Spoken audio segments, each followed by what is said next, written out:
So we're now ankle deep into Dragon Ball Super, but remember in Dragon Ball Z when that little blue guy taught Goku that move that was used a lot up until the conclusion of the Namek saga before it became somewhat obsolete and forgotten? What if that technique suddenly became more relevant in Dragon Ball Super? Let's talk about that. Hello and welcome to Dimsy's Domain, and this video is about the Kaio-Ken technique and if there's any chance for it to make a comeback.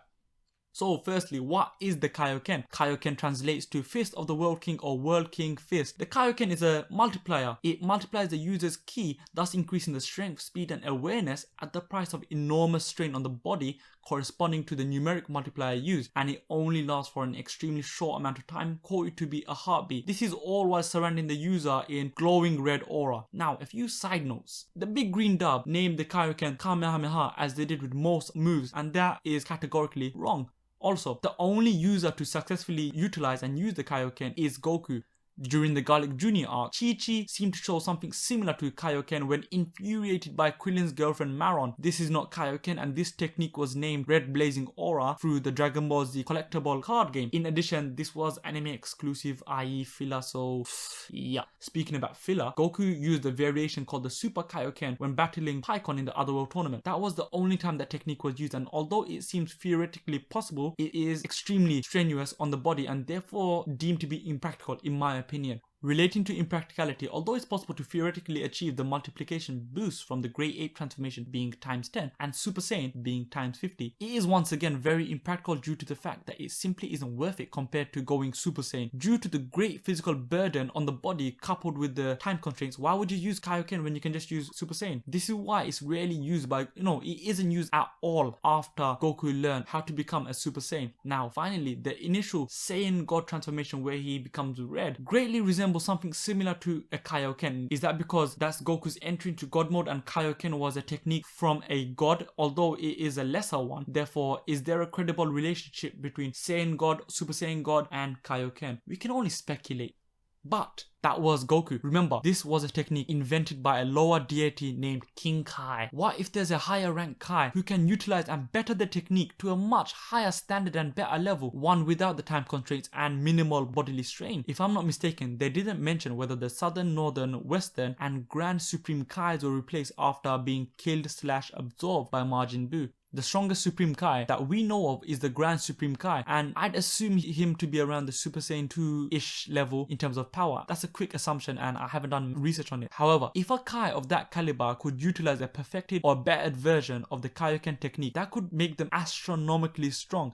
Assuming again that a Kai like that exists, the reason I speculate is because of a guy named Beerus. We know he is the god of destruction in Universe 7 in Dragon Ball, whereas the Kais act as gods of creation. Therefore, both of them are opposites to each other. We know how powerful Beerus is, so it would only be natural to assume there's a Kai out there who can even him or rival him in power to balance the scales of the gods of destruction and gods of creation, whether he or she be in Universe 7 or another universe altogether. And that would even the scale. In my opinion, it mind boggles me that out of the two opposites, the creation and destruction, that one is so much more overwhelmingly powerful. So I just assume and hope that there's a deity on the Kai side that can even out the playing field. However, Beerus, I predict, is a more neutral character, but that doesn't mean all gods of destruction will be neutral. I direct that towards Champa, so we don't know what his motives are as of this moment.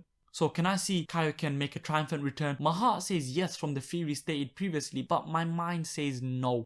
We know Jaco will be introduced during the resurrection of F arc, and that in turn will bring comedy, but more importantly, it will bring Dragon Ball nostalgia as he has ties with Bulma and her family. So it's not too ridiculous to think that they would bring Kaio-Ken back in some form as a nod or a acknowledgement to Dragon Ball Z. But when they eventually start the Universe 6 arc, there will be an introduction of many new characters who will be equal or greater in strength to Beerus, and one of them could be a Kai. The Kaio-Ken is stated to be invented by King Kai, and why would another higher being of a higher rank, why would they stoop to a level to utilize a technique from such a lower level Kai? That is an argument to why it wouldn't be introduced. Also, it was a very impractical technique to Goku after unlocking more efficient transformations. However, what about characters who can't, or we assume cannot, transform any further, such as Beerus, who I don't know whether he has a transformation, Beerus or the Kais. So therefore it would be useful to them to utilize the Kaio-Ken, who possess insanely high base power levels from the get-go. So that once again is another gateway to reintroduce the Kaio-Ken, in addition to the fact that they've incorporated a lot of events to be related to Beerus. For example, Beerus sealed Old Kai into the Z-Sword. Dinosaurs were driven to extinction by Beerus, as well as Beerus ordering Frieza to destroy planet Vegeta, which alludes to the fact that they want to tie in the future and have more links between the future and past. So that gives hope and chance to seeing the Kaio-Ken once again. But I simply believe it's just my own extremely optimistic idea which won't come to fruition no matter how credible it may seem in my opinion.